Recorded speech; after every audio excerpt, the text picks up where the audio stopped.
যে চৰকাৰে ইমিডিয়েটলি এটা টাইম বাউণ্ড প্ৰগ্ৰেম লৈ ট্ৰাইবেল বেল্ট ব্লকবিলাকতো মানে এলানি উচ্ছেদ কাৰ্য সম্পাদন কৰিব লাগে।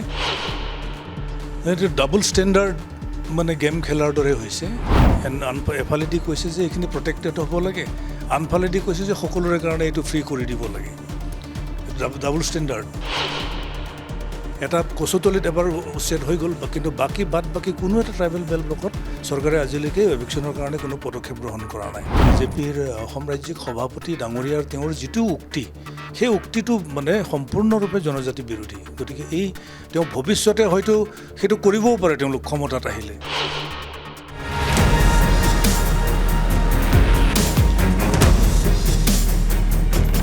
অবড়ো বা বড়ো এই ধৰণৰ শব্দবিলাকতো আজি তাত নাইকিয়া হৈ গ'ল।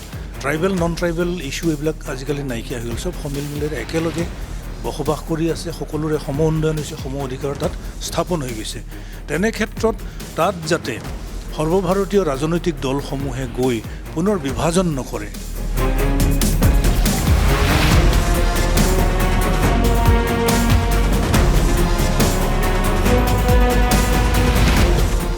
শেহতীয়াকৈ ৰাজনৈতিক নেতাসকলৰ যিবোৰ বক্তব্য আৰু সেই বক্তব্যৰ বাবেই ৰাজ্যত বিভিন্ন সাম্প্ৰদায়িক কিছু আচলতে বিকৃতভাৱে যি সাম্প্ৰদায়িক মন্তব্য কৰে, তাৰ বাবে বহু ক্ষেত্ৰত দেখা গৈছে যে পৰিৱেশ বিনষ্ট হৈ আহিছে। আৰু এইবাৰ এগৰাকী ৰাজনৈতিক নেতা অৰ্থাৎ বিজেপি দলৰ ৰাজ্যিক সভাপতি দিলীপ শইকীয়াৰ এটা মন্তব্য, জনজাতীয় যি আবেষ্টনী অঞ্চলসমূহ আছে, যি ৬ষ্ঠ অনুসূচীৰ অন্তৰ্গত আইন প্ৰযোজ্য হৈ থকা যিবোৰ অঞ্চল আছে, আৰু সেই অঞ্চলত ট্ৰাইবেলছ বেল্টছ এণ্ড ব্লকত কেনেধৰণে তেওঁলোকে ভূমি ক্ৰয় বিক্ৰয় সন্দৰ্ভত এটা মন্তব্য কৰিছিল। আৰু সেই মন্তব্যৰ পাছতে ইতিমধ্যে ট্ৰাইবেল সংঘৰ ৰোষত পৰিছে আৰু ট্ৰাইবেল সংঘই ইতিমধ্যে বৰ্জন কাৰ্যসূচী ঘোষণা কৰিছে।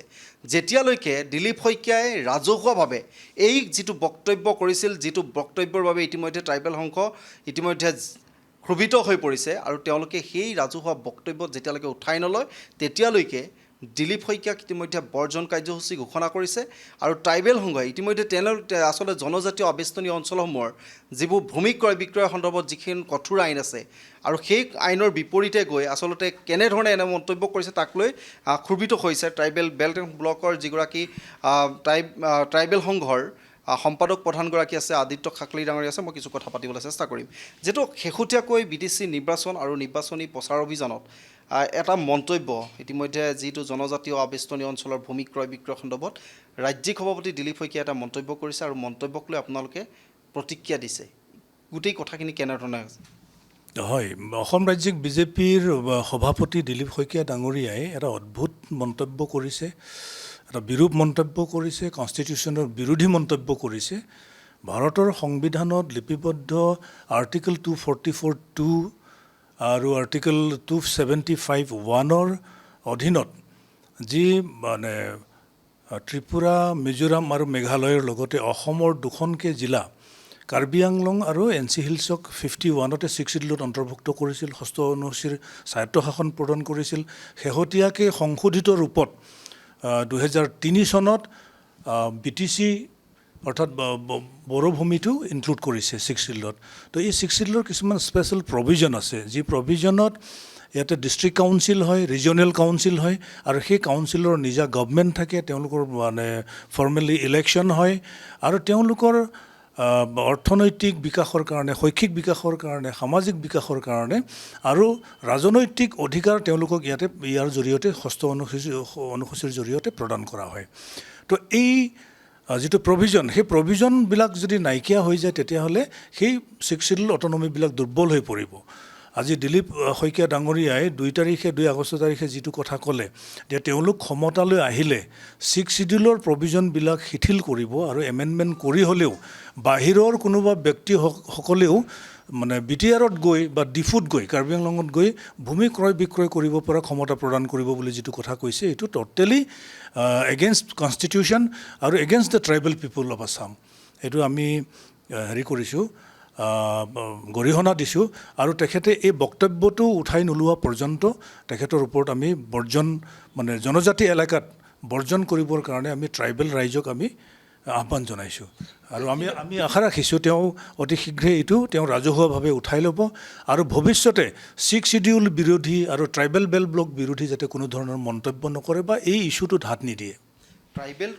ট্ৰাইবেল বেল্ট এণ্ড ব্লকত যিখিনি ভূমি আছে সেই ভূমি তেওঁলোকে আচলতে বিজেপি চৰকাৰখনে এক প্ৰকাৰে কৈ আছে যে এইখিনি সংৰক্ষিত অঞ্চল আৰু ইয়াত আচলতে জনজাতিৰ বাবে সুৰক্ষিত অৱস্থা থাকিব লাগিব আৰু কোনো অবৈধ লোকেই হওক বা সন্দেহযুক্ত লোকে তাত বেদখল কৰিব নোৱাৰিব, এনেধৰণৰ কথাও কৈছে আৰু তেওঁলোকে সেইসমূহ উচ্ছেদো কৰিছে। আৰু এই মুহূৰ্তত আমি যদি কওঁ কচুতলি উচ্ছেদ কৰিলে তাতো তেওঁলোকে কৈছিলে যে এই গোটেই বিষয়টো আচলতে তেওঁলোকে জনজাতীয়সকলৰ স্বাৰ্থত আচলতে তেওঁলোকে কাম কৰি আহিছে। তাৰপিছত আচলতে এনেধৰণৰ মন্তব্য কিমান গ্ৰহণযোগ্য? এতিয়া অসম ভূমি আৰু ৰাজহ আইনৰ 10ম অধ্যায়ৰ অধীনত 1947 পৰাই গ্ৰেজুৱেলি 47 ট্ৰাইবেল বেল্টছ এণ্ড ব্লক গঠন কৰিছে। তদানীন্তন চৰকাৰ মানে গোপীনাথ বৰদলৈ নেতৃত্বাধীন চৰকাৰে গঠন কৰিছিলে আৰু এই ট্ৰাইবেল বেল্ট ব্লকটো গঠন কৰিছে বিশেষকৈ তাহানিৰ মানে পূৰ্ববংগৰ চিলেট আৰু মৈমনসিং ডিষ্ট্ৰিক্টৰ পৰা ব্যাপক হাৰত হোৱা যিটো পমুৱা মুছলমানৰ প্ৰব্ৰজন, সেই পমুৱা মুছলমানৰ প্ৰব্ৰজনে অসমৰ জনজাতি তথা ইয়াৰ থলুৱা মানুহৰ ভূমি সংকটৰ সন্মুখলৈ ঠেলি দিছিলে। তেওঁলোকে গোগ্ৰাসী মানে ইয়াতে আগ্ৰাসী ভূমিকা লৈ ভূমিবোৰ দখল কৰি লৈছিলে, যাৰ কাৰণে পৰিত্ৰাণ দিবলৈ বা ভূমিবোৰ ট্ৰাইবেল আৰু অন্যান্য খিলঞ্জীয়া মানুহৰ ভূমি সুৰক্ষিত কৰি ৰাখিবৰ কাৰণে ট্ৰাইবেল বেল্ট ব্লকবিলাক গঠন কৰা হৈছে। বেল্ট ব্লকবিলাকত কেৱল ট্ৰাইবেল প্ৰটেক্টেড নহয়, ইয়াতে schedule caste, schedule tribe hills, Santhal, tea garden tribal, Nathyogi, ইয়াৰ পিছত আহি গ'ল আপোনাৰ নেপালী গ্ৰেজিয়াৰ এণ্ড কাল্টিভেটৰ আৰু আনডিভাইডেড গোৱালপাৰা ডিষ্ট্ৰিক্টত কোচ ৰাজবংশী সকলো প্ৰটেক্টেড। তো গতিকে এইটো এবৰিজিনেল যিবিলাক খিলঞ্জীয়া মানুহ আছে, ইণ্ডিজিনাছ ট্ৰাইবেল ইণ্ডিজিনাছ অসমীয়া যিখিনি মানুহ আছে তেওঁলোকৰ ভূমি ৰক্ষণাবেক্ষণৰ কাৰণে এইটো ট্ৰাইবেল বেল্টৰ এটা নিৰ্দিষ্ট আইন আছে। আৰু ইয়াৰ পিছৰ যিখিনি মানুহ তাত আহিছে তেওঁলোক এনক্ৰচাৰ, আৰু এই এনক্ৰচমেণ্ট ৰিমুভ কৰিবৰ কাৰণে আমি ট্ৰাইবেল সংঘই দীঘলীয়া সময় আন্দোলন কৰি আছোঁ। আৰু শেহতীয়াকৈ 19 চনত গুৱাহাটী উচ্চ ন্যায়ালয়ে এটা ৰায়দান কৰিছে যে চৰকাৰে ইমিডিয়েটলি এটা টাইম বাউণ্ড প্ৰগ্ৰেম লৈ ট্ৰাইবেল বেল্ট ব্লকবিলাকতো মানে এলানি উচ্ছেদ কাৰ্য সম্পাদন কৰিব লাগে আৰু অবৈধ বেদখলকাৰীবিলাকক ইয়াৰ পৰা উচ্ছেদ কৰিব লাগে। কিন্তু চৰকাৰে তেওঁলোকক উচ্ছেদ কৰাটো দূৰৰে কথা, এটা কচুতলিত এবাৰ উচ্ছেদ হৈ গ'ল, কিন্তু বাকী কোনো এটা ট্ৰাইবেল বেল্ট ব্লকত চৰকাৰে আজিলৈকে এভিকশ্যনৰ কাৰণে কোনো পদক্ষেপ গ্ৰহণ কৰা নাই।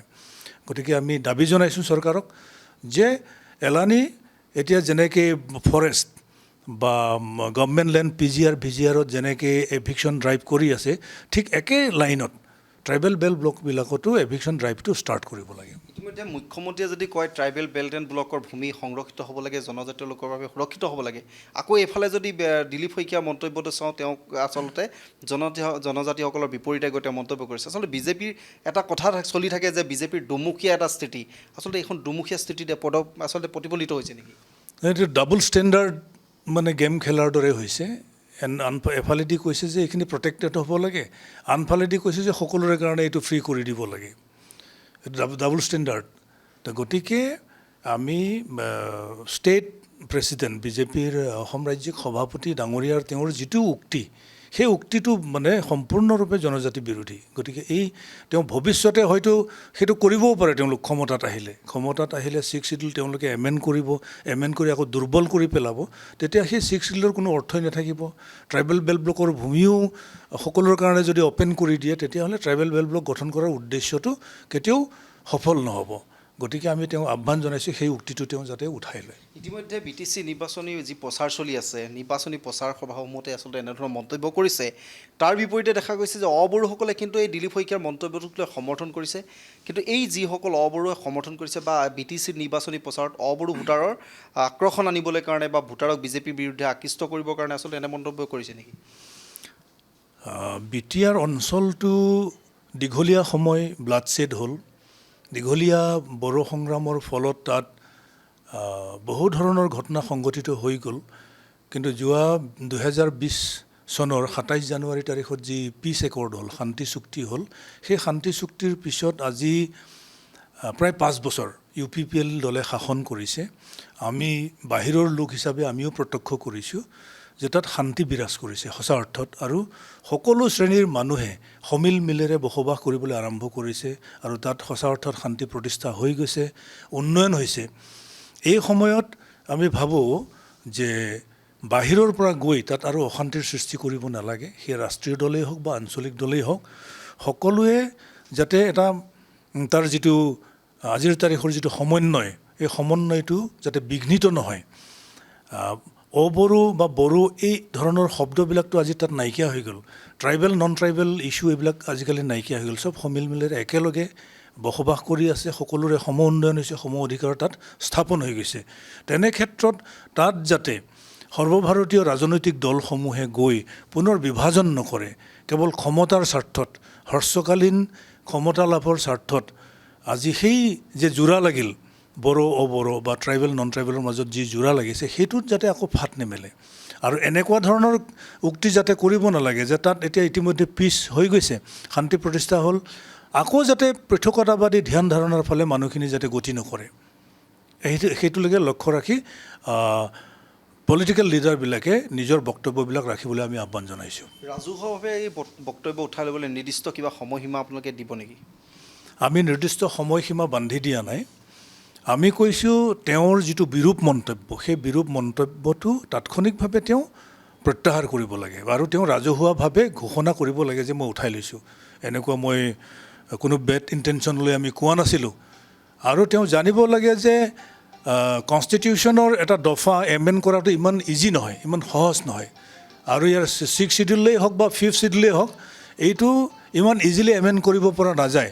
গতিকে তাৰ ট্ৰাইবেল বা নন ট্ৰাইবেল মানুহখিনিক বিভ্ৰাট কৰাৰ পৰা তেওঁ বিৰত থাকিবলৈ আহ্বান জনাইছোঁ। নিশ্চিতভাৱে এতিয়া ইতিমধ্যে যিটো মন্তব্য উঠাই ল'বলৈ ইতিমধ্যে ৰাজহুৱাকেও যাতে এই মন্তব্য উঠাই লয় তাৰ বাবে আহ্বান জনাইছে। আৰু পৰৱৰ্তী সময়ত ৰাজ্যিক সভাপতি দিলীপ শইকীয়াই এই বিষয়টো কেনেধৰণে লয় সেয়াহে গুৰুত্বপূৰ্ণ হ'ব। যিকোনো খবৰৰ বাবে যোগাযোগ কৰক 7099017330 লগতে 7099017110 নম্বৰত।